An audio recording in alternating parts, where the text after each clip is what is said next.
¿Qué sucede cuando un psicólogo combina sus conocimientos científicos con experiencias místicas y visitas a chamanes? ¿Qué hay detrás de los sueños? ¿Podemos llegar a controlarlos? ¿Es posible acceder a nuestras programaciones mentales y cambiar nuestra realidad? Hoy entraremos en la mente de Alexandre Scott, un psicólogo que está llevando a cabo una investigación científica sobre la metaprogramación cognitiva, una técnica de intervención muy innovadora. Bienvenidos a la mente de un psicólogo experto en mentalidad. Gracias, Alexandre, por abrirnos hoy tu mente, aunque creo que más que tu mente vamos a hablar de la mente en general, como experto en mentalidad que eres. Antes de nada, creo que estaría interesante que definiéramos un poco qué es esto de mentalidad, porque creo que es una palabra que últimamente en redes sociales quizás se ha desvirtuado un poquito. No sé tú qué opinas. Bueno, Claudia, un placer estar aquí contigo, un honor y estoy de acuerdo. Creo que la palabra mentalidad, ahora todo el mundo habla de mentalidad y todo el mundo sabe de mentalidad. Y ves a personas que tienen vidas que no son bonitas, en las que hay muchos patrones que no son sanos, que están enseñando mentalidad a otras personas cuando ellos en sí mismos tampoco son un ejemplo. Entonces, hablar de mentalidad es muy complejo, porque puede ser ambiguo y porque puede ser que se esté hablando de una mentalidad que no tiene por qué ser realmente funcional para la vida de la gente. Entonces hay que tener un poquito de cuidado, ¿no? Ujú. Para mí la mentalidad es cómo yo estructuro mi forma de pensar para que sea realmente funcional en el mundo, para que me aporte resultados, para que sea eficaz y para que además me lleve a estar cada vez mejor y a ser cada vez pues, más feliz, a tener una vida más satisfactoria. Ujú. Claro, yo a día de hoy cuando escucho mentalidad, lo que me imagino es alguien que te va a soltar el mismo discurso de siempre para que hagas un copia y pega de lo que supuestamente es una mentalidad ganadora, ¿no? Todos te dicen cosas muy similares, que si creencias limitantes, que si hábitos, que si levántate a las... Bueno, Ya. sí. Yo creo que en sí mismo hablar de mentalidad ganadora es un fracaso. Ajá. Porque ganar implica que has competido y que has vencido al otro. Y para mí el verdadero éxito es cooperar, es Ujú. trascender esa competición agresiva que llevamos un montón de años luchando unos con otros para empezar a relacionarnos con las diferentes personas de nuestra vida desde la cooperación, desde el punto de encuentro en el cual yo te puedo aportar un valor, tú me puedes aportar un valor, asumimos que ambos tenemos que hacer un esfuerzo y que juntos podemos lograr más que cada uno por sí mismo, ¿no? Me gusta porque también adquirir mentalidad ganadora de alguna manera implica que antes tenías una mentalidad perdedora, Ya, como rechaza lo que eres, de dónde vienes, cómo estás configurado, cuando eso te puede dar una información tan potente, no es cuestión de ser ganador o perdedor, sino de entender qué teclas podemos pulsar para que esa misma persona llegue a su máximo potencial. claro. También hablar de máximo potencial genera un montón de confusión, porque la gente se imagina como un mutante, superhéroe, capaz de lograr grandes cosas, ¿no?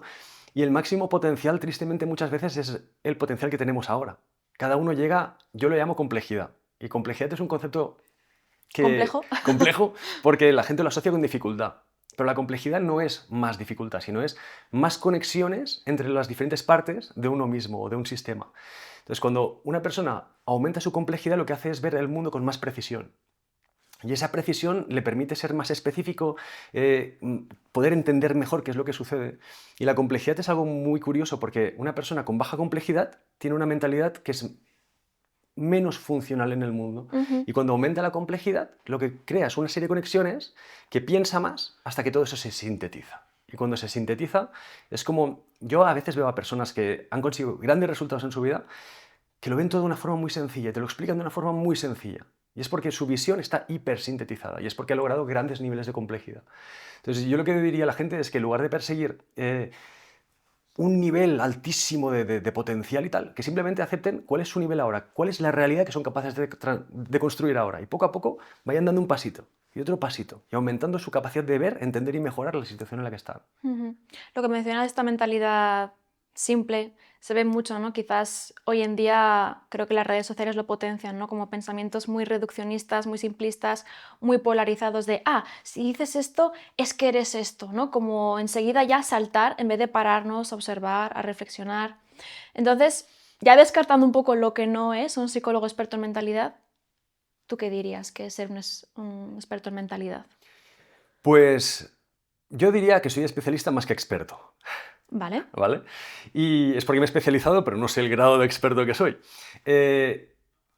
Un psicólogo yo creo que tiene que comprender cuáles son los modelos mentales con los que opera el cliente, ¿no? Y esos modelos mentales es cómo ve el mundo y cuán de funcional es el mundo que ve y cómo interactúa con ese mundo. Los modelos mentales son representaciones del mundo bajo las cuales usa como mapa para interactuar con las cosas que vive. Y cada modelo está construido por ejemplares. Si yo ahora te digo que pienses en pareja, posiblemente a la cabeza te vendrán pues imágenes estándar de pareja, te vendrán exparejas, te vendrán familiares, padres, por ejemplo, y todo eso constituye lo que es el modelo mental de la pareja. Entonces, si tienes ejemplares que son realmente funcionales para tener parejas sanas, posiblemente actúes de una forma eficaz, tengas buenas relaciones.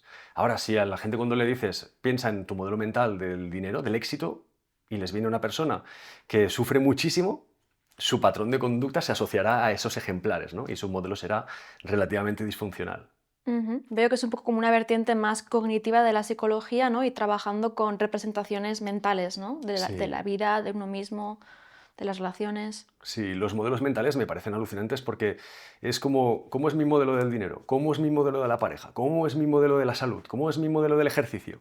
Depende de cómo lo tengas configurado, Ujú. actúas así en el mundo. Y si empiezas a cuestionarlo, evaluarlo y profundizar un poquito en quién hay dentro de cada uno de esos modelos, puedes buscar otros ejemplares que te sean más funcionales, e ir transformando tus modelos y tener una vida que sea cada vez pues, más bonita y más sana. A mí en ese sentido me parecen muy interesantes las técnicas proyectivas, ¿no? De pedir a alguien, dibújame una familia, ¿no? Dibújame una pareja, dibújame una casa. Y claro, ahí es cuando sale realmente Sí, cómo lo tenemos, ¿no? Configurado. Evidentemente, pues ahí entran un poco también las habilidades de dibujo. Yo puedo tener una idea y ya. luego que salga, es que yo dibujo muy mal. Pero sí, las técnicas proyectivas son muy interesantes para decir, ah, mira, pues así es como lo tengo yo en la mente, ¿no? Esto instaurado. Qué Sí. interesante. Ujú. Pues si quieres, vamos a ir un poquito a tu trayectoria vital, que por lo que me has contado un poco mientras tomábamos ese especie de café, está bastante relacionada, ¿no? Con tu trayectoria profesional. Bueno, yo desde niño he tenido una curiosidad enorme por la mente.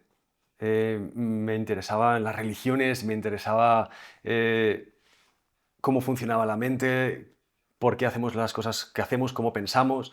Y tengo la suerte de tener una familia que desde muy niño me han alimentado, pues contándome historias, contándome de cómo funcionan las otras religiones, ayudándome a entender que no hay una religión, sino que son muchas y que cada una tiene sus pros y sus contras, y abriéndome muchísimo la mente, ¿no? Ujú. Y también, pues, el hecho de, por ejemplo, mis padres en casa cuando yo era niño, interpretábamos sueños, hacíamos cosas místicas como el tarot desde niño, pero jugando con las metáforas de cada uno que representa tú que verías aquí, tal cual, ¿no? Entonces esa curiosidad desde niño me hizo como una apertura mental enorme. Y llegué pues a una etapa a los 18 años, 19 años, en los que dejé de estudiar y me puse a experimentar el mundo. em, en el que estuve con brujos, chamanes, curanderos, analizando pues los límites de dónde habían llegado, ¿no? Yo vi que experimenté la terapia cognitivo-conductual, también probé con la Gestalt, faltaba algo ahí. A lo mejor fue como por el profesional con el que había coincidido, que no había alianza o lo que sea. O sea, fuiste con dos psicólogos Sí, distintos y de dos y con un vertientes muy coach. distintas, Sí, también con un coach. sí. Y los tres fueron Y una experiencia insuficiente. estaba bien, pero yo tenía un malestar aquí. Y Porque no aquí. y no aquí. Y hay Ujú, veces que sientes que se te atrapa el pecho, que tienes una bola en el estómago, un nudo en la garganta. ujú. Yo quería saber qué es eso, ¿sabes? Y ellos me hacían hablar sobre eso, me hacían hablar sobre eso y no era, para mí no era suficiente. Y entonces estuve con brujos, chamanes, curanderos, me fui a México y aparte trabajé también en España con varias personas random que hacían experiencias raras, ¿no? Y con todas esas experiencias, sobre todo con los de México, vi que podíamos profundizar mucho dentro de nosotros mismos. Y en Barcelona coincidí con un chamán, un señor mayor que me ponía unos retos y unos juegos y empecé a hacer sueño lúcido, que es es adquirir conciencia dentro del sueño, ¿no? Y dentro de esa experiencia identifiqué que las representaciones mentales dentro del sueño actúan con una serie de algoritmos, con una especie de patrones circulares en el que todo el rato están haciendo lo mismo. Y yo lo que veía es que a lo mejor en una pesadilla, si yo salía corriendo y me perseguía un monstruo, ese monstruo, si yo me detenía, él también se detenía. Y si yo me acercaba, él reducía su nivel de hostilidad. Y si yo me volvía a alejar, volvía a adquirir hostilidad y me perseguía otra vez. Y así fui experimentando a lo bestia y vi que había una manera de interactuar con las representaciones mentales que podía ayudar a generar un mayor nivel de armonía. En este caso yo me acerqué a ese especie de bicho o monstruo, lo que sea, y cuando estaba delante le vi que era como de cera, dentro del sueño eso, ¿eh? Entonces le quité como si fuera una careta y detrás había un chico, un amigo con el que había tenido un conflicto. Wow. Mi mente estaba construyendo un lazo entre... Estaba recorriendo las diferentes asociaciones detrás del arquetipo. Entonces le quité la careta a mi amigo y había un familiar. Le quité la careta al familiar y estaba yo de niño. Entonces encontré una versión de mí con la que yo estaba disociado, que estaba en conflicto por una experiencia que había tenido en la infancia. Entonces sentí un montón de pena, le abracé y se integró. Claro, me dormí y al día siguiente me desperté como alucinando diciendo, ¿qué pasó ayer? A partir de esa experiencia lo fui repitiendo un montón de noches. Entonces entendía que las diferentes representaciones que aparecen son partes de mí con las que estoy interactuando para llegar a un punto de armonía que no soy capaz de llegar racionalmente. Y lo empecé a aplicar. Lo que pasa es que era una movida porque entrar en el sueño lúcido cuesta y cansa muchísimo. Entonces empecé a aplicarlo en la vigilia, estando despierto. Y empecé a hacer ejercicios en los que yo interactuaba con mis representaciones. Generaba un paisaje imaginario, dejaba que aparecieran personas, eran personas arquetípicas que no conocía, pero iba interactuando con ellas, iba accediendo a las personas reales que había detrás. Y eso hace de esos 15 años, y con el tiempo se fue desarrollando en una metodología con unos protocolos, después estudié psicología, el máster de general Vale, vale. sanitario, Vamos por partes porque y empecé a estudiar esto de verdad. son muchas cosas. Vamos a volver un poco a Vale. esa infancia, ¿no?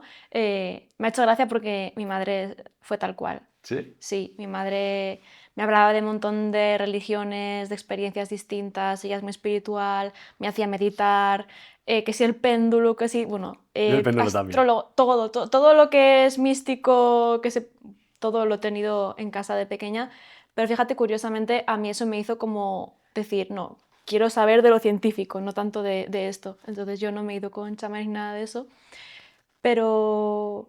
Pero sí, yo también tenía de pequeña esa curiosidad como muy genuina por entender, ¿no? Por descifrar, por diseccionar la mente. Yo creo que Pues, pasar por esas experiencias místicas es una apertura que hace que luego te cuestiones cosas. ¿pero esas experiencias místicas incluyen sustancias? No, ¿No? no hace falta. Es que creo que cuando las personas nos cuentan que han ido con chamanes, experiencias, lo que todo el mundo se imagina es ayahuasca. Mm, No hace falta. no, es más, para mí la ayahuasca es una irresponsabilidad. Ujú. Hay un factor, que esto lo voy a decir y a lo mejor me meto en un jardín, pero la gente ve experiencia trascendental, me voy a cualquier sitio Y me y tomo drogo. ayahuasca. Ya. Y no contemplan que tienen el sistema digestivo hecho una porquería y que la ayahuasca la consumen y que ese producto se les queda en el intestino durante semanas, generando microactivaciones psicóticas durante todo ese tiempo. Y eso genera un nivel de problemas que es terrible. Entonces, yo creo que hay prácticas que se pueden hacer de meditación trascendental, a través de las respiraciones, acompañado de terapeutas, que realmente experiencias con yoga, con Kundalini, que te pueden llevar a niveles alterados de conciencia o a niveles más profundos sobre ti mismo. Pero tomar sustancias es súper peligroso. Yo las tomé, pero no lo recomiendo. Yo tomé un hongo que se llamaba derrumbe. Derrumbe. Derrumbe. En una Ujú. aldea de México, en un pueblecito en Oaxaca, un pueblecito súper pequeño. Y fue una experiencia muy salvaje en una cabaña, en un acantilado. Una cabaña colgada en un acantilado. Yo ahí dentro probé yo solo el derrumbe, porque era la única manera. Yo perseguía ese hongo concreto porque generaba un efecto que me interesaba experimentar. ¿Podemos saber cuál? Sí, tiene una sabiduría, representa ese hongo, que te lleva al viaje que necesitas para sanar lo que tienes que sanar. Ajá. Es como si Como una diana, ¿no? sí, acierta, Ujú. pero acierta porque simplemente despierta lo que tienes que resolver, ¿no? Y le fueron 6, 7 horas malignas, en las que lo pasé fatal. Se puso una tormenta fuera, diluviar. Yo miraba, con todo el viaje, miraba por la ventana, veía infinito, porque estaba colgado en una montaña. Y fue, la verdad que fue una experiencia interna muy alucinante. Y me ayudó y me fue bien, pero me dejó secuelas durante varios meses. Emocionales. Secuelas de todo tipo, yo creo. Ujú. Porque es demasiado extremo, ¿no? Ya, a mí la verdad es que son temas que me dan bastante miedo. Sí. Mm. Bueno, en esa experiencia, si quieres que entremos, Claro, sí. Creo que a la gente le interesará. el derrumbe primero fue maravilloso porque me llevó a experimentar una hipersensibilidad de todo el cuerpo. Era un orgasmo estar vivo. El tacto era alucinante, la vista podías ampliar, veías unos colores que no existen, increíble. Y al cabo de un rato se empezó a apagar la luz, se empezó a apagar la luz. Y dejé de ver desde aquí delante y veía desde atrás. Era como yo veía la cuenca y todo era acuoso, verde y gris. Y empecé a olvidar todo. Se me empezó a olvidar, pues, quién era, dónde estaba, qué me había pasado. Y podía razonar, pero sin tener acceso a la información de mi vida. Ujú. Y fue una situación muy complicada. Qué Y extraño. en esa situación me llevó el hongo a una experiencia en la que empecé a luchar por mi vida al margen de mí. Empecé a intentar averiguar qué es lo que me estaba pasando. Yo creía que sería un montañero que me había ido a recoger champiñones por la montaña y que me había intoxicado. Pero entonces tenía que razonar sobre la cabaña en la que estaba y veía que no había cocina. Digo, si esto es mi casa, esto no puede ser mi casa. Porque aquí no hay cocina. Entonces tengo que estar en otro tipo de sitio. Esto será como una especie de hotel. O no sé qué será esto. Pero entonces, ¿cómo me he comido? ¿Dónde me lo he comido? ¿Qué? ¿Sabes? Intenté vomitar. Fue una experiencia. Pero al final era como un quiero vivir. Pensaba que me moría. Y quiero vivir. Y fue como un luchar por la vida al margen de recordar quién soy, al margen del ego. ¿Sabes? Ujú. Y fue como un punto de soltar todo lo que había sido hasta ese momento, que al día siguiente, cuando se me pasó todo, fue increíble. Esta pregunta que te voy a hacer igual es un poco tonta, pero ¿estos chamanes revisan un poco a quién le dan...? No No, hay ¿no? chamanes ahí. Yo Ah, estuve con vale. chamanes y brujos y curandero y Ujú. tal, pero ahí no. Ahí Ahí fue no. una aldea en la que crece un hongo que solo crece en esa aldea por el tema de la altitud Vale, vale. y que, Ujú. bueno, aparte es súper difícil conseguir encontrar a alguien que te la venda. Que este es un tema delicado porque muchas veces quienes acuden en busca de este tipo de sustancias, de hongos, de experiencias, muchas veces son personas que están psicológicamente muy mal, Y un viaje e así es incluso terrible. a nivel psiquiátrico, y de ayudarle es poco. Aquí Nada, un nada. poco por hacer disclaimer a la Sí, audiencia. sí, no, no fue una experiencia satisfactoria para mí. Ujú. Fue como un viaje en el que al día siguiente encontré la forma de decir, wow, me ha ayudado en el sentido de desapegarme de mí mismo, de mi historia, y normalmente entramos en una rueda en la que hacemos para no perder lo que ya hemos hecho, ¿sabes? Pero en un momento experimentarte en un reset en el que no recuerdas nada, en esa época que yo tendría 21, fue para mí como una liberación del ego brutal. Y Ujú. me sentó bien. Me sentó bien la experiencia a nivel cognitivo de aprendizaje. La experiencia en sí misma me dejó con problemitas durante varios meses. Cositas. Y he conocido Ujú. a muchas personas que con el ayahuasca lo han pasado realmente mal. Ujú. Sí, yo conozco incluso típicos hongos que se toma la gente en Ámsterdam cuando van de viaje de amigos que luego se quedan muy mal. Sí, Sí, sí. sí, sí, sí. Irreversibles algunos. Pero bueno. Entonces, bueno, también había experiencias con chamanes y terapeutas que no implican Sí, sustancias, tanto. como por ejemplo nos has hablado de entrenamiento para sueños lúcidos. Sí. Imagino que contar aquí lo que hiciste tiene que ser muy complicado, pero si nos puedes compartir alguna pequeña cuestión de qué hiciste.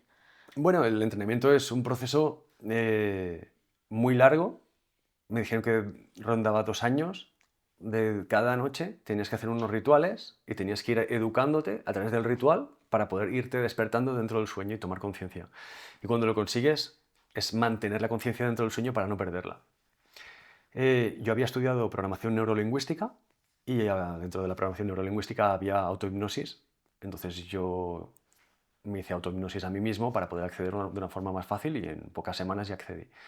Y después ahí dentro aprendí a controlar para poder estar dentro del sueño lúcido. Ujú. El sueño lúcido en sí mismo es interesante, pero hay mucho descontrol y tampoco veo que haya un valor real en entrar ahí dentro, ¿no? Pero en mi caso sí, porque analicé los patrones con las representaciones y es la forma en la que pude entender, por estar tan presente en ese lugar, que actuaban de una forma circular. Ujú, Y eso luego lo modelé para una práctica terapéutica. ujú.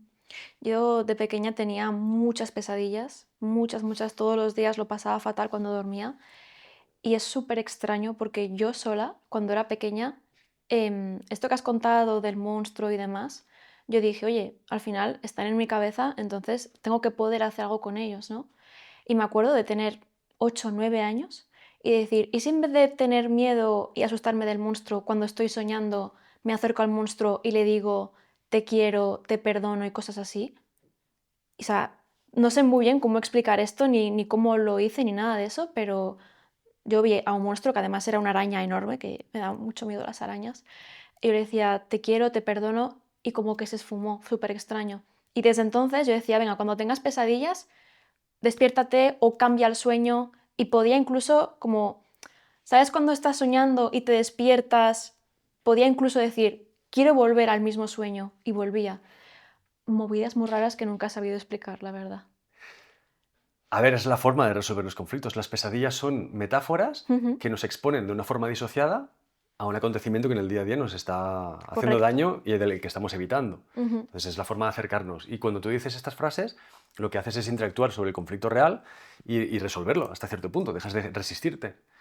En metaprogramación cognitiva, una época estuve experimentando interactuar con las representaciones aplicando frases del Ho Oponopono. ¿de qué? Del Ho Oponopono. Lo pono. Es una especie de mantras, Ajá. que es un tipo de técnica brasileña, en la que yo conocí a varios terapeutas que aplicaban Ho Oponopono. Hubo una época que estuvo muy de moda, que es decir, lo siento, te perdono, te amo, Ah, gracias. o sea, que yo hice lo pono sin querer. Aplicaste el Ho Oponopono sin... Y yo aluciné porque conocí a varias personas que habían estado mal y que al cabo de un tiempo les vi muy bien y les pregunté qué habían hecho y me habían dicho que Ho Oponopono. Y yo digo, ¿ese mantra hasta qué punto funciona?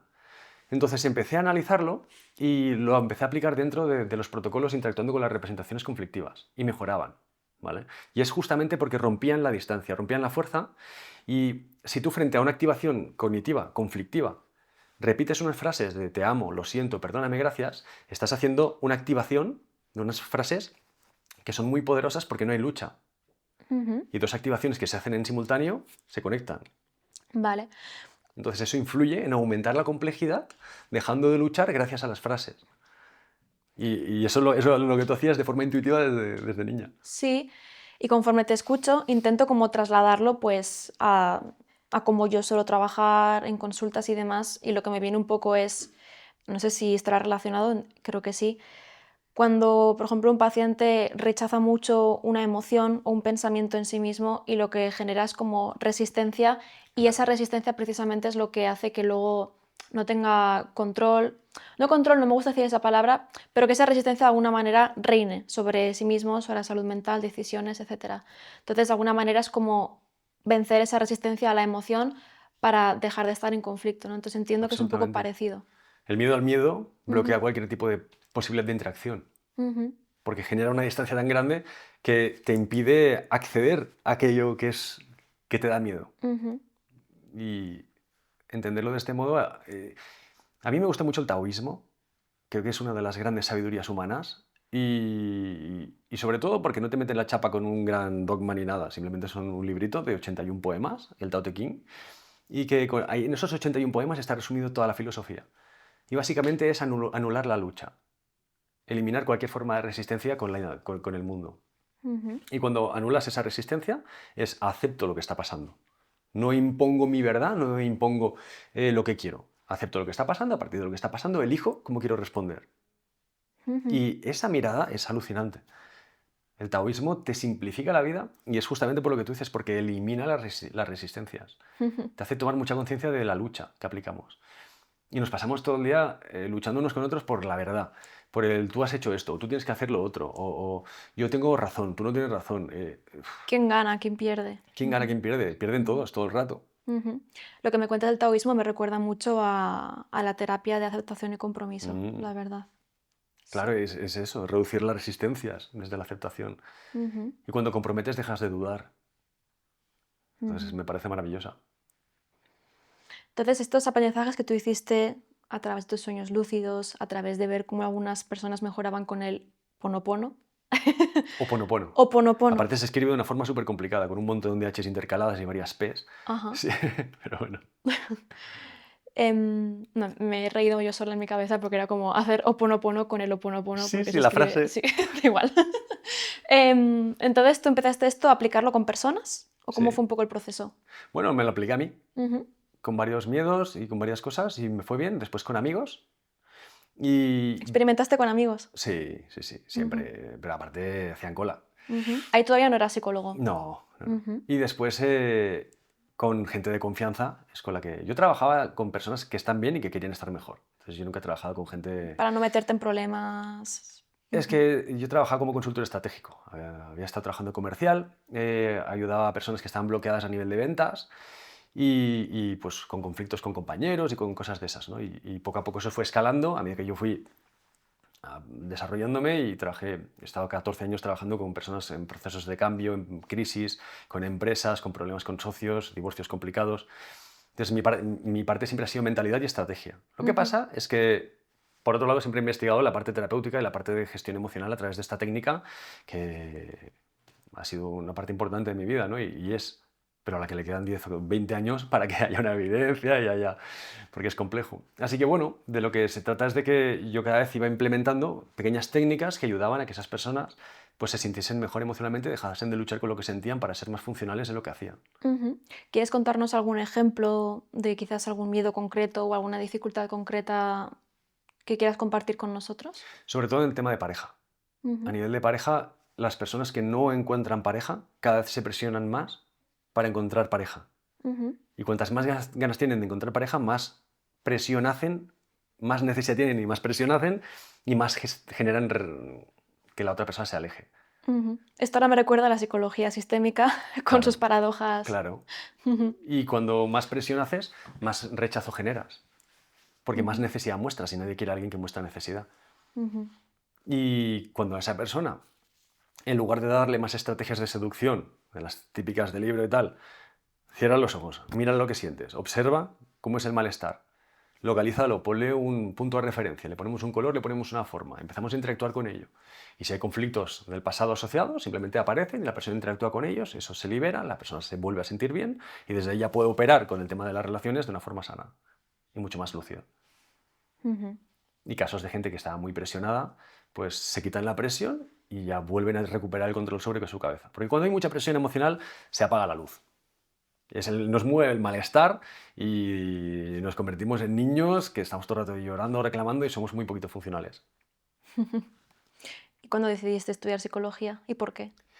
Decidí estudiar psicología porque ya estaba empezando a profundizar demasiado la parte psicológica, me apetecía entrar más y creo que ya era un tema de responsabilidad. Ya no Ujú. estaba solo en la gestión estratégica, ¿sabes? En la consultoría estratégica, ya estaba entrando en la parte emocional de las personas y empecé a estudiar psicología ahí. Esto que cuentas me parece muy valioso porque, bueno, siempre está un poco el típico coaching versus psicología. Yo intento a veces como decir, oye, que los coaches no son demonios, tienen su ámbito, tienen sus funciones y son muy valiosas em, para desarrollo de personas, Claro, liderazgo, ámbito empresarial, etcétera. ¿Qué pasa? Que es complicado sin querer no pisar quizás un área que no te corresponde, hay una línea, una línea muy fina sí, y que además, aunque tú quieras respetarla, a veces el cliente o la persona que tienes delante te pide, ¿no? Es que me pasa esto. O sea, hasta a los peluqueros les ocurre que están cortando el pelo y el cliente ya quiere hablar de sus y problemas, se ¿no? le pone a llorar al cliente, Claro, ¿sabes? es muy Es complicado. una línea muy fina, pero yo creo que hay un concepto que no se entiende a nivel general Ujú, y es que la patología empieza cuando se rompe la normalidad. ujú, Y eso es lo que todos los coaches y terapeutas de todas las ramas es súper importante que entiendan. Tú puedes trabajar con una persona que está bien y que quiere estar mejor. Y en el momento que ves que esa persona no solo está mal, sino que no es capaz de mantener su normalidad, ahí ya hay patología. Y ahí ujú, ya tienes que derivar. Porque ujú. pueden haber cosas que escalen muy rápido y que sean muy problemáticas. Si eres coach y estás viendo esto, tengo en mi canal de YouTube una clase de cómo detectar si una persona puede tener patología o está en los criterios de normalidad. Sí. Así que bueno, es importante encontrar la línea y ya está. Y a partir de ahí estudié psicología Ujú. y estudié el máster regional sanitario. ¿Te gustó la carrera? No, ¿Dónde estudiaste, si nos puedes decir? en la Universidad de Valencia, Ujú, online, la VIU. ujú. ¿No te gustó la carrera? No me gustó la carrera por dos factores. Uno es que, a ver si me meto en un jardín también aquí, em, creo que era cuando yo empecé a estudiar con ellos su inicio. Después han mejorado mucho, pero en sus inicios había mucho desorden, sobre todo en primero y segundo, fue muchísimo desorden porque es como que no estaban adaptados con nuevas tecnologías bien. Entonces eran profesores de toda la vida tradicionales presenciales, operando con un sistema que era muy complicado. Después Ujú, ya hubo inversiones, ya hicieron cosas y mejoró una barbaridad. Y después, porque creo que ya no la vio, sino todas las universidades, sobre todo las online, creo que están muy politizadas ujú, y hay un factor económico que dirige el formato.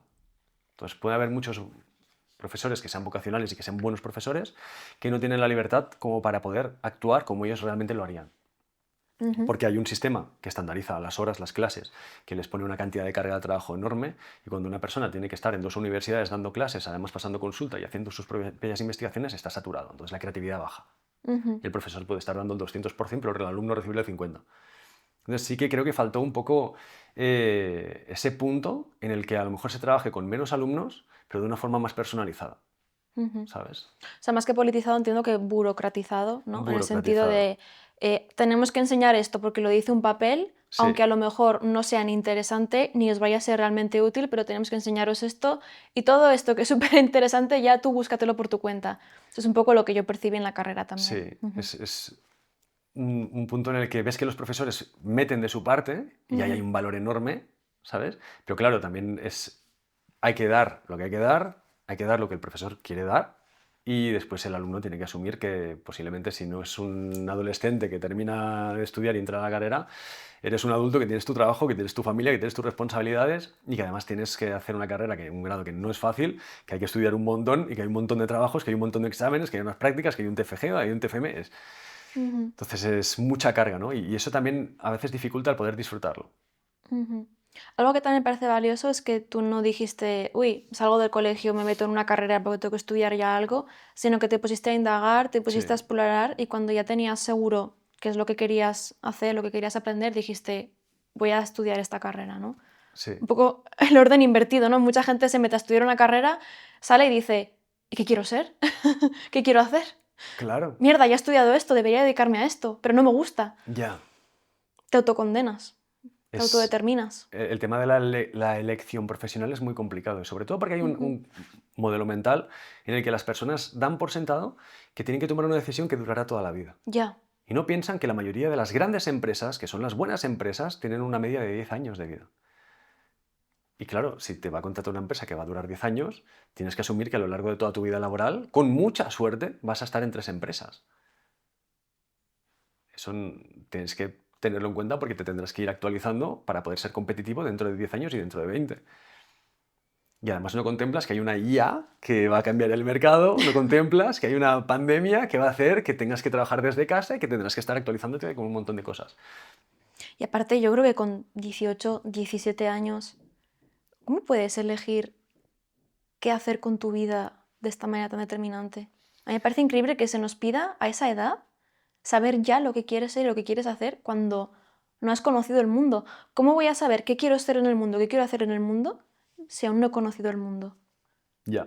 Es como, venga, ponte este traje y sal a actuar, ¿no? Es que hay mucha frustración, ¿eh? Yo diría que los dos sufrimientos que tiene la mayoría de la gente son relaciones de pareja y trabajo. Ujú, Y es como, ¿en qué momento vamos a detenernos y vamos a cuestionarnos que te pasas la vida sufriendo por un trabajo, por conseguir un trabajo que te hará infeliz, y te pasas la vida sufriendo por una pareja con la que después serás infeliz? Porque las personas cuando no tienen pareja sufren, y cuando tienen pareja sufren. Y cuando no tienen trabajo sufren, y cuando tienen trabajo sufren. ujú, Claro, ¿por qué no te cuestionas eso? ujú, Porque acabarás sufriendo, ¿sabes? Y hay maneras de gestionar tanto las relaciones como el trabajo que hace que sea mucho más fácil y que todo salga mucho mejor y que tengas más satisfacción. ujú. Tú al trabajar en entornos corporativos lo veías bastante, este sufrimiento y Uf, frustración con lo laboral. pero muchísimo. Ujú. Gente que ni se cuestiona lo que está haciendo. Tiene unos objetivos, tiene unos gastos a final de mes, tiene una serie de personas por encima o unas personas por debajo y hay una presión sistémica en la que no puede cuestionarse nada. Simplemente es tiro millas y ya petaré. Y luego les da el ataque de ansiedad. Ya. Sí, es un poco como un hámster corriendo en una rueda que corre mucho pero no sabe ni por qué corre, ¿no? Yo misma a La veces me rueda de la siento rata. así. A mí Sí. me encanta lo que hago, me gustan muchísimo mis proyectos, pero a veces veo que voy con una prisa, con un estrés, con un agobio que digo, ¿pero por qué? O sea, ¿por qué tengo que llegar a X? ¿Por qué tengo que hacer X? ¿No? Como siempre, estos esquemas que se imponen y que al final también te los autoimpones tú mismo. Ujú, Y además es que hay un problema y es que nos movemos con unas creencias irracionales de que todo va a ir bien y de ujú. que todo el mundo se portará bien con nosotros y que todo el mundo estará a la altura de nuestras expectativas. Y eso no sucede nunca. Y aunque no suceda nunca, mantenemos el sesgo de creer que en algún momento sucederá. Entonces, claro, eso lleva a una cantidad de frustración y de problemas enormes. Ujú. Tú nos dices que las áreas en las que más ves que la gente está sufriendo, atrapada, determinada, son relaciones de pareja y ámbito laboral. ¿Quieres compartirnos algunas de las estrategias, enfoques, herramientas que puedan ayudarles en esas áreas? Yo creo que en general una persona debería cuestionarse para qué quiere una relación de pareja. Ujú, Una persona que está bien no tendría que tener un anhelo o una necesidad de tener una relación de pareja. Y cuanto mejor estás, menos necesitas tener pues, un grupo de amigos súper fiel, menos necesitas tener una relación de pareja, menos necesitas tener una estabilidad profesional. Si tú, como profesional, te va muy bien tu desarrollo, no querrás tener solo un cliente, que es una empresa que te contrata, querrás tener muchos. Entonces, hay una serie de modelos mentales que van cambiando a medida que hay un desarrollo. Y cuando una persona está bien, disfruta de su vida. Y cuando disfruta de su vida, no quiere compartirla con cualquiera. Entonces es mucho más selectivo, selectiva a la hora de tener una relación de pareja. Y eso nos lleva a la teoría de juegos. La teoría de juegos es un enfoque de la matemática que se aplica a la vida y que hace que puedas tomar decisiones más funcionalmente. Y en la teoría de juegos hay dos tipos de interacción, cooperación y traición. Y ujú. la gente no contempla que en Tinder, por ejemplo, todo el tiempo es traición. Porque son dos personas que están intentando colaborar cada una para conseguir su propósito sin quererse, sin conocerse y sin que haya una intención real de ayudarse. Entonces hay mucha gente que simplemente engaña para tener sexo y mucha gente que engaña para tener compromiso. Y eso genera una cantidad de sufrimiento enorme, ¿sabes?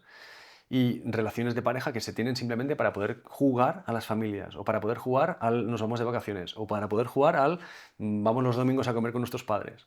Entonces la gente tiene la inercia de tener la relación de pareja, pero no hay un motivo de peso para tener una relación de pareja. Yo me muevo con una tontería que es el sí por supuesto. Si algo es un sí por supuesto, lo hago. Si no es un sí por supuesto, no lo hago. Y me ¿Qué quieres parece bien. decir con eso? Que Claudia me propone venir aquí y estar conversando un rato, es un sí por supuesto. Ujú. Vengo a Madrid y lo hago. ¿Sí? Si hay una persona que no me cae bien o un podcast que no le encuentro el sentido o no veo, ¿sabes? Que eso tenga que ser, no lo hago. Claro, pero ahí, o sea, entiendo el punto, ¿no? Como de un poco como seguir este instinto o más bien ser coherente, congruente, ¿no? Con lo que sientes. Pero claro, aquí puede entrar mucho autoengaño, ¿no? A lo mejor tú puedes decir, no, no vaya a ese podcast porque no tienen nivel. Y en realidad lo que piensas es que te da miedo no Pero estar ahí a es la ya la altura. sinceridad cada uno consigo mismo. Claro, Pero a nivel de pareja es mucho más fácil. ¿Para qué vas a quedar con una persona que desde el principio no te está mostrando o no te está despertando o no te está ilusionando o no te está mostrando que hay un interés real? ¿Sabes? ujú. ¿Por qué Uf, pero hay le...? muchas personas que dicen esa cantinela cuando en realidad es una defensa. Claro. Típica persona que dice, no, le saca pegas o fallos o defectos tontísimos a cada persona que conoce y en realidad es una defensa máxima para no Ya. enfrentarse a miedos e inseguridades. Pero yo me refiero más al hecho de que estás conociendo a alguien Ujú, que no te está cuidando, incluso se está portando mal contigo y le sigues dando oportunidades infinitas. ujú, ¿Hasta cuánto tienes que seguir dando para aceptar que esa persona no te está correspondiendo o solo te está utilizando? ujú, ¿Sabes? A nivel profesional, vas a un trabajo en el que se te maltrata, en el que no se te está cuidando, no puedes desarrollarte, no te vas a desarrollar y además te quita toda la posibilidad de desarrollo en cualquier otro tipo de trabajo. ujú. ¿Cuánto más tiempo vas a ver que eso no es bueno para ti? ¿Que tienes que aceptarlo puntualmente porque necesitas eso? Eso lo hemos hecho todos. Ahora, ábrete a decir, no puedo seguir mucho más tiempo aquí porque me está destrozando. Ujú. ¿Sabes? Ese punto de mirarme a mí y ver que esto sí, eso sí que me conviene, me ilusiona, me hace sentir bien y me hace estar cada vez mejor. Y esto cada vez me hace más daño, ¿sabes? Ese punto de mirarte y decir, esto sí, es un sí por supuesto. Esto no, no es un sí por supuesto, hay que dejarlo atrás. Ujú. A lo mejor no ahora, pero Eso es complicado en una sociedad que creo que está muy desconectada de las emociones, ¿no? De esa brújula interna que ya. tenemos. Mm. Pero claro, es que si no, cada vez estamos más desconectados. Ujú. Con la cantidad de evasión que hay, con la cantidad de gente que sale corriendo hacia cualquier cosa, ¿sabes?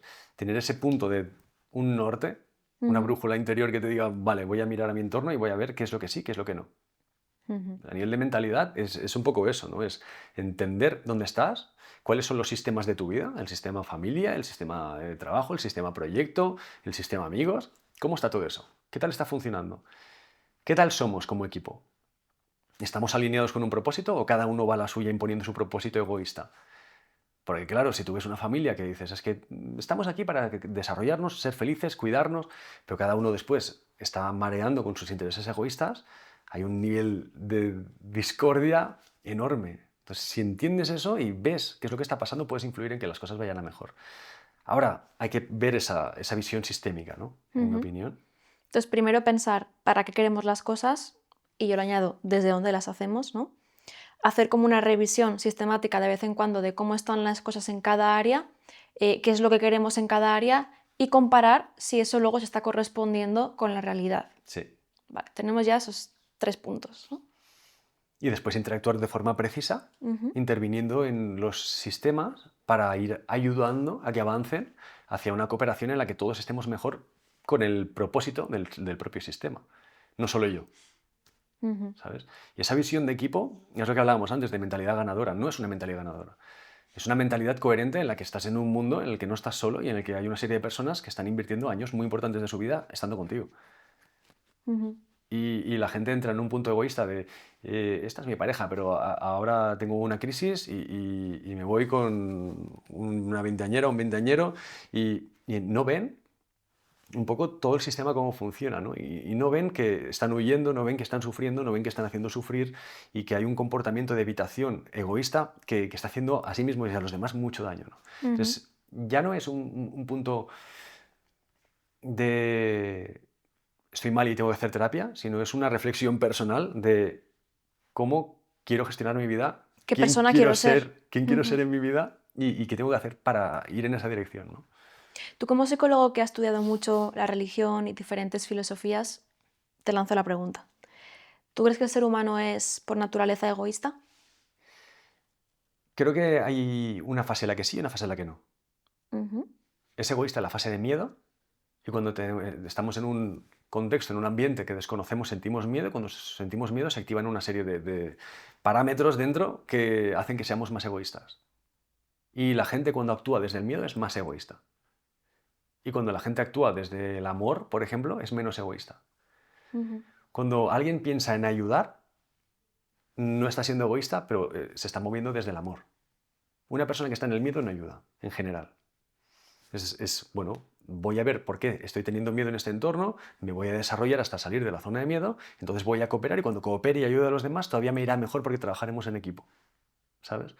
Creo que sí que en una primera fase de supervivencia y adaptación somos egoístas y en una fase de la que ya estamos adaptados y ya estamos en desarrollo dejamos de serlo. Ujú. Por eso es tan importante salir del miedo, empezar a tomar el control. El concepto de control le da mucho miedo a la gente y lo ven como malo. Si yo controlo a mi entorno, si yo controlo mi vida, soy egoísta y no fluyo, ¿no? Yo siempre digo lo mismo, no puedes coger un coche y empezar a fluir. Tienes que aprender a conducir, tienes que controlar el coche, tienes que controlar la ruta y después fluye. Pero primero ten un poquito de control. Ujú. Y lo mismo en las relaciones, lo mismo en el trabajo. Ten un poquito de control de las diferentes áreas de tu vida. Y a medida que estés cada vez más desarrollado, verás que podrás fluir. Ujú. ¿No? A nivel de religiones, en el Bhagavad Gita, lo llaman como los gunas, que está el estado tamásico, que es en el que la vida me puede y yo me dejo. Está el rajásico, que es yo impongo control sobre la vida. Y está el sádvico, que es el estado en el que empiezo a tener armonía porque soy consciente de la vida y de mí y empezamos a cooperar, empezamos a cuidarnos mutuamente, ¿no? Y son los tres niveles que a nivel de religión me parece fantástico que hace 5.000 años tuviesen esa reflexión de los tres niveles de conciencia, ¿no? Que te dan mucha orientación sobre cómo estás. Si estás tamásico, toma el control, pasas a rajásico. Si estás controlando, cuidado porque vas a controlar demasiado. Fluye. Vale, creo que estoy muy rajásica yo, ¿eh? ¿Estás muy rajásica? Sí, eso diría mi madre, seguro. Bueno, mi madre me ha explicado lo de tamásico, rajásico y así con las ¿Sí? comidas. Sí, claro, ayuda mucho. ¡Ay, qué cosas! Sí, estoy de acuerdo en que cuando lo que nos activa, al final las emociones son motor, ¿no? Es esa motivación, ese mover, un impulso que nos lleva a la acción. Creo que sí que el miedo nos hace ser muy egoístas y creo que también el sufrimiento. Las personas cuando están sufriendo, cuando tienen mucho dolor, gran parte de las ocasiones se vuelven muy egocéntricas, ¿no? De mira, yo, qué mal estoy, qué... En tu opinión, ¿por qué sufren? ¿Mm? En tu opinión, ¿por qué dirías que sufren? ¿Por qué sufren las personas? Es una pregunta muy potente. Mm. ¿Por qué sufren las personas? Yo creo que muchas veces viene del no entender lo que les está sucediendo. El sufrimiento es una mezcla de sentimiento de tristeza, también de miedo y también mucho de frustración, de no entender por qué están así, qué les ocurre.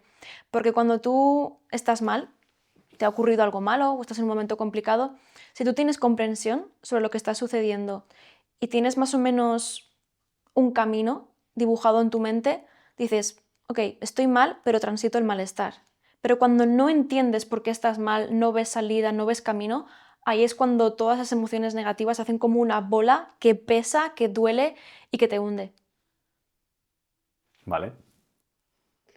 Entonces, para entender el por qué no entiendes, entender nos ayuda a predecir y predecir nos ayuda a controlar. Ujú. Y nos aporta orden en nuestra vida porque podemos vernos y ver el camino, ¿no? Y saber cómo actuar. Pero el tema es por qué la gente no entiende. Y muchas veces es porque les falta información. Ujú. Información sobre el suceso que están viviendo, sobre el comportamiento que han aplicado y sobre el resultado que han obtenido. Correcto. Pero en esas tres fases hay puntos en los que te falta información sobre el suceso o te falta información sobre el comportamiento que has obtenido. Ujú. Y el comportamiento que has obtenido puede ser que haya un factor emocional con el que estás luchando. Y si el comportamiento no solo es lo que hago, también es lo que pasa por dentro. Y si no te permites llorar esa emoción, no te permites sacar esa ira, no te permites experimentar ese miedo, la emoción queda bloqueada. Si la emoción queda bloqueada, no tienes la información completa sobre el suceso, comportamiento y resultado. No tienes el resultado porque hay la respuesta está bloqueada. Entonces Ujú. nunca entiendes. Claro. Es claro, cuando la gente evita la emoción que está experimentando, no entiende lo que está pasando. Ujú. Claro, es como ver, digamos, como la escena, pero con partes censuradas, entonces no Claro, puedes obtener una lectura completa, ¿no? claro, Y este es un buen momento para decir que tener control de tu vida no es restringir o reprimir. claro, Claro, correcto. tener control es, digamos, como entender lo que está ocurriendo, yo creo. Y para entender hay que aceptar Ujú. tanto lo que está pasando, cómo me estoy comportando, cómo me estoy sintiendo y a qué me está llevando esto. Ujú. Y aquí volvemos un poco al principio de no luchar. Porque cuando luchas niegas lo que está pasando por imponer lo que tú quieres que suceda. Niegas lo que estás haciendo. No, no, yo no estoy haciendo esto. No, no, yo no estoy sintiendo celos. ¿Sabes? O niegas la emoción. Yo no me estoy sintiendo así. Yo no quiero llorar esto. Yo no quiero enfadarme. Y Ujú. claro, cuando bloqueas todo eso generas lucha. Y cuando generas tanta lucha, te falta información porque estás trabajando con una creencia racional, con una serie de comportamientos que no quieres ver o con una información que no tienes. Entonces no entiendes. Como no entiendes, sufres. Ujú. Es Y un también entra el juzgar, ¿no? juzgar, Claro, juzgar, yo no debería sentirme así. Esto, por ejemplo, con la los celos se ve culpa, claro. muchísimo. Con los celos, con dependencia emocional, con muchísimas cuestiones que están un poco socialmente señaladas, ¿no? De si te sientes triste, bueno, está bien, pero si te sientes celoso, eres tóxico, ¿no? Entonces Claro. entra ahí ese juicio y ya bloqueamos ese proceso de comprensión. Claro, y es muy complicado porque cuando niegas lo que estás sintiendo, Ujú. te anulas y anulas la información y vuelves a no entender, porque para entender tienes que aceptar lo que estás sintiendo. Ujú. Y puede ser un capullo, pero tengo que decir, vale, pues es que estoy siendo un capullo, porque es que me estoy sintiendo así y no tengo la capacidad de gestionar emocionalmente cómo me estoy sintiendo, entonces me estoy comportando de esta manera. Joder, esa información te aporta un montón de lucidez para mejorar, ¿sabes? Y dejar de ser un capullo. Entonces creo que una parte de que la sociedad sufra tanto es porque mantienen un personaje que les impide aceptar su realidad interna y externa. Ujú. Personaje que te hacen ya con 18 años elegir, ¿no? Y desde antes, Sí, sí, desde sí. muchísimo antes, Sí, sí, terrible. sí. Me gustaría hablar un poco también sobre el tema de las religiones. Me has dicho que Vale, estuviste explorando diferentes religiones, creencias. Fíjate, cuando yo estuve en primero de carrera, bueno, yo estoy bautizada, comunión, confirmación, todo, pero bueno, yo continué haciendo catequesis porque quería aprender, pero me decepcionó bastante la catequesis. Entonces, digamos que en primero de carrera entré en crisis espiritual y fui a la biblioteca de la universidad, cogí el Bhagavad Gita, cogí el Corán, la Torá no me la llegué a leer, pero la Biblia de nuevo la intenté leer y bueno, hice también esta búsqueda que entiendo que también hiciste tú y me gustaría conocer qué lectura extrajiste, cuáles te gustaron, cuáles no. No sé, ¿quieres hablarnos un poco de esto? sí, a mí me apasiona. Yo estaba como un poco desenraizado Ujú, porque parece que aquí nuestra religión es el cristianismo. ujú, Y el cristianismo es nuestra religión aquí en Occidente, pero tenemos unas sabidurías que están completamente ocultas y que nos han acompañado desde hace miles de años. Y empezando por los griegos. Hay una sabiduría en los griegos que es alucinante. Eh, y no solo eso, es que hay una sabiduría místico-alquímica que me apasiona, que me parece alucinante, como en un montón de relatos europeos hay una mística que ya viene incluso de los egipcios, ¿no? Que es lo que llaman filosofía perenne, que es como una sabiduría que se ha ido manteniendo a lo largo de los siglos y de los milenios casi, y que se puede remontar a los años del antiguo Egipto, y que son unos mitos increíbles sobre el proceso de uno mismo de desidentificarse con las pasiones y de conectar con su propia sabiduría como una entidad que lo llamaban espíritu. Y a mí me encanta leer libros sobre alquimia, sobre mitos egipcios, mitos europeos antiguos, y como todo eso en el fondo te están describiendo todo el rato la misma historia, ¿no? ¿verdad? Sí, sí, sí, te Es están un poco el describiendo todo sentimiento el que rato la misma yo, historia. cuando me puse a indagar en diferentes religiones y vertientes, yo decía, es que al final es un poco lo mismo todo el rato. Todas dicen lo mismo. Sí. Sí, sí, y es alucinante. Lo que pasa es que antiguamente era secreto. Era solo para una serie de hombres, solo, principalmente, que formaban parte de sociedades en las que investigaban, en las que se reunían, en las que hablaban, y era como oculto, ¿no? Y el cristianismo lo que hizo es abrir, y por Ujú, eso ganó. Porque él lo abrió. El cielo es el reino del cielo es de los que roban, el reino del cielo es de los pobres, el reino. Entonces, entregó a los sufrientes un cielo. ujú, Entonces, claro, les abrió las puertas a algo que hasta ese momento había sido completamente privado. Y por eso tuvo tantísimo poder que después gestionó mal. Pero bueno, ujú. También hizo mucha divulgación sí. con ¿Con? pues escribir los sacerdotes, perdón, los monjes en los monasterios. Claro. Ujú, Tuvieron muchísimo poder. Y yo creo que fue un mal necesario porque aportó un orden a nivel. A mí me gusta ver la historia del mundo como una serie de órdenes necesarios. Y ujú, desde la antigüedad, por ejemplo, las grandes civilizaciones hicieron muchísimo daño a las tribus. Pero gracias a esas civilizaciones hubo un push evolutivo que se crearon un montón de tecnologías.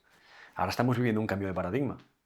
Desde el Internet se ha generado un push evolutivo que está cambiando un montón de oficios y que está generando un montón de desorden, pero eso lleva a un nivel de complejidad y de orden mayor. Y hay mucha crítica con todo lo que está pasando de, de- de cambio mundial sobre el teletrabajo, sobre la IA, sobre las nuevas tecnologías y sobre todo lo que estamos viviendo. Y desde la antigüedad no ha parado de suceder eso. Cuando salió la imprenta sucedió lo mismo, hubo una cantidad de críticas enormes. Cuando salió el tren a vapor sucedió lo mismo. ¿Sabes? Cuando aparecieron los primeros teléfonos sucedió lo mismo. Cuando sucedió la primera televisión, lo mismo. Hay una correlación enorme entre las primeras televisiones y los divorcios. ah, sí, Pero enorme. no conocía eso. Sí, sí, súper interesante. Anda. De ver, claro, las personas empezaban a ver a otras personas y veían series de televisión y veían cosas que eran mejores que su propia relación. Y empezaban a cuestionarse que eso no lo querían, que querían algo más similar a eso. Y las televisiones en Estados Unidos moldearon a la sociedad para crear la familia nuclear, porque antes la familia era mucho más, en la misma casa vivían un montón de gente. Pero para vender crédito, para vender televisores, para vender neveras y sobre todo para colocar a los veteranos de guerra que estaban colgadísimos después de lo que habían vivido, crear la familia nuclear a las afueras de las ciudades para poner un montón de orden. Y eso se hizo con la televisión. Es cada tecnología que se implementa aporta un cambio de paradigma enorme y ahora estamos viviendo una época en la que hay muchas tecnologías que están convergiendo y que eso va a generar blockchain, las criptomonedas, van a generar un cambio brutal, ¿no? Y sí, todas las generaciones son muy críticas con esos cambios y cuando lo ves con siglos después, ves que ha sido positivo para la evolución humana, ¿no? Y si en aquel entonces, a través de la televisión, en Estados Unidos querían fomentar este modelo de familia, ¿qué crees que se está queriendo fomentar ahora? Un individualismo radical Ujú. y una sociedad con un grado de paternalismo libertario por parte del Estado que hace que las personas sean cada vez más frágiles y vulnerables. Ujú. ¿Cómo relacionas el Estado con esa fragilidad de los individuos? Pues el Estado al final es una entidad de empleados, de personas que temporalmente son empleados de una estructura que les da muchísimo poder y que son personas altamente disfuncionales. Yo no puedo entender cómo el Ministerio de Sanidad no está regido por un ministro que está en los niveles más altos de la medicina. O el Ministerio de Economía que no sea un primera línea dentro de la economía. Y cuando ves que lo que están dirigiendo son personas que no contratarías en tu empresa, porque son muy poco efectivos, y están dirigiendo un país, sabes que eso va mal. Y esas personas, pues, generan políticas que les van a permitir mantenerse en el poder durante mucho tiempo, porque ellos son empleados y quieren mantener su puesto. Y para eso el Estado tiene que tener un cada vez mayor control de la gente, ¿no? No lo hago en enfoque conspiranoico, es simplemente mediocridad humana funcionando a todo tren, ¿no? Ujú. Y creo que esto nos lleva a unas personas que cada vez reciben más ayudas y cuando yo he estudiado sistemas de incentivos y en todo sistema de incentivos se sabe que dar ayudas externas económicas fragiliza a las personas porque hace que no despierten sus propias herramientas internas para luchar por conseguir cada vez unos mayores resultados, ¿no? Ujú. No digo que que no tenga que haber ayudas. Se tiene que ayudar a personas que realmente están pasándolo mal y que todos podemos pasarlo mal puntualmente y que tiene que haber ayudas para personas que lo necesitan. Pero dar ayudas de una forma generalizada es una estrategia de ingeniería social para tener a personas fragilizadas siendo muy dependientes. ¿Y por qué piensas que ahora se fomenta ese individualismo mientras que antes se fomentaba esa familia nuclear? ¿Cuál es el objetivo de tener una sociedad individualista? Creo que ese objetivo es implementar un nuevo paradigma en el que hay unas personas que creen muy poderosas, que creen que están haciendo algo muy bueno. Hay unas personas intermedias que son muy mediocres que simplemente van a ejecutar porque es lo que les conviene. Y hay unas personas que son las receptoras de todo este impacto y este intervencionismo que son las que lo sufren y que van a ser transformadas por todo lo que está pasando. Y creo que a lo largo de todas las eras ha habido una serie de mentes pensantes, que son personas altamente influyentes y poderosas porque tienen grandes infraestructuras a nivel de empresa, que diseñan y moldean la sociedad según unas creencias propias. Ujú. O sea, ¿tú crees que ahora quieren fomentar una sociedad individualista porque creen que es lo correcto o porque tiene un beneficio secundario para Porque ellos? piensan a nivel sistémico. Y cuando Ujú. piensas a nivel sistémico ves que un nivel de desorden tan grande como el que hay ahora, porque en cualquier país hay unas regulaciones distintas y las personas se pueden mover y las personas pueden, pues fomenta que haya una entropía cada vez mayor. Entonces, lo que hacen es darle coherencia, creando unos sistemas mucho más estandarizados. Y por eso, por ejemplo, se está influyendo en una red de suministros a nivel mundial que esté documentada por blockchain con un twin digital, es un doble digital. Es un nivel de orden enorme. Eso Ujú. permite distribuir muchísimo mejor los recursos alimentarios, por ejemplo. Vale, es como propiciar el caos para entonces imponer un Sí, orden. para imponer un orden Ujú. mayor que será bueno, pero a lo mejor dentro de 20 años, Ajá, ¿sabes? Durante el cambio siempre es malo. vale. Bueno. Ellos creen que lo están haciendo para algo bueno. Ujú. Por ejemplo, las estrategias de control de la población a nivel de fertilidad y a control de que haya menos niños y reducir un poquito la población es absolutamente necesario cuando lo ves a nivel estadístico. porque tú analizas las estadísticas, ves los niveles de conflicto, los recursos en un planeta finito y tal, tiene muchísima coherencia todas las explicaciones que dan. Pero claro, ¿cómo impacta eso y qué estrategias utilizan para conseguir eso? Ahí es donde está el problema, ¿no? ¿Hasta qué punto me fío yo de esas personas, de que haya unas personas con tantísimo poder? Pues creo que es un buen final para este episodio. Me ha parecido muy interesante. No sé si tú quieres que compartamos alguna última cosa que queramos comentar. ¿Te has quedado satisfecho? Sí, he estado muy a gusto Yo también, la aquí verdad. contigo conversando y creo que hay que abrirse un poco a que las cosas se pueden hacer mejor. Cada uno de nosotros, sin que sea muy difícil, haciendo pequeñas cositas, pequeñas mejoras constantes, puedes conseguir que esa vida, que a lo mejor está con algunas áreas bloqueadas, esté cada vez mejor, ¿no? Y es implementar pues, estrategias de pensamiento, estrategias de gestión emocional, a veces detenerte y poner un poquito más de conciencia para decir, esto no está funcionando, esto lo podría hacer mejor, o aquí estamos todos luchando, a lo mejor podríamos cooperar. Entonces, poniendo una mentalidad un poquito más funcional, pues, la gente podría estar muchísimo mejor de lo que está. Estoy de acuerdo. ¿Quieres compartir tus redes sociales, algún lugar donde puedan encontrarte? Bueno, estoy muy poco en las redes sociales. He estado desaparecido de redes sociales un par de años y ahora me pueden encontrar en alexandre.scott. Vale. En Instagram, por ejemplo, y yo mando un mail diario. Cada día mando un mail con estrategias de mentalidad y quien quiera pues, se puede apuntar y ahí recibirá reflexiones y mails que dicen que tienen bastante valor. Tiene mucho trabajo, ¿eh? Mandar un mail diario. Sí.